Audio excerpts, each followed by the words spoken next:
இந்த தேர்தல் சூடு பிடித்திருக்கின்ற காலத்திலே, இந்த சந்தர்ப்பத்திலே நாம் மிகவும் புத்திசாலித்தனமாக நடந்து கொள்ளணும். பஸ்ஸிலே வரக்கூடிய விஷயங்களாக இருக்கணும், ஏனைய பொது இடங்கள்ல நடந்து கொள்ளக்கூடிய விஷயங்களாக இருக்கணும்.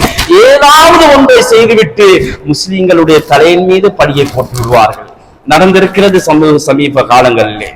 அப்படியான நிலைமைகளிலே நாம் மிகவும் புத்திசாலியாக ஒவ்வொரு பொது இடங்களிலையும், பஸ் நிலையங்களிலையும், வாகனங்களிலையும், பேருந்துகளிலையும், புகையிரதங்களிலையும் செல்லுகின்ற பொழுது மிகவும் ஒரு பயத்தோடு ஒரு புத்திசாலித்தனமாக நடந்து கொள்ள வேண்டும் என்பதையும் நான் இங்கே கூறிக்கொள்ளுகிறேன். சகோதரர்களே, பெரியார்களே, இப்படியான இந்த தேர்தலை நெருங்கிக் கொண்டிருக்கின்ற நாம், அரசியல் சூடு பிடித்துக் கொண்டிருக்கின்ற நாம், எத்தனையோ சகோதரர்கள் எத்தனையோ மீட்டிங்களுக்கு, கூட்டங்களுக்கு செல்லுகிறார்கள். ஆனால் அங்கே அவருடைய லுஹருடைய தொழுகை இல்லை, அசருடைய தொழுகை இல்லை.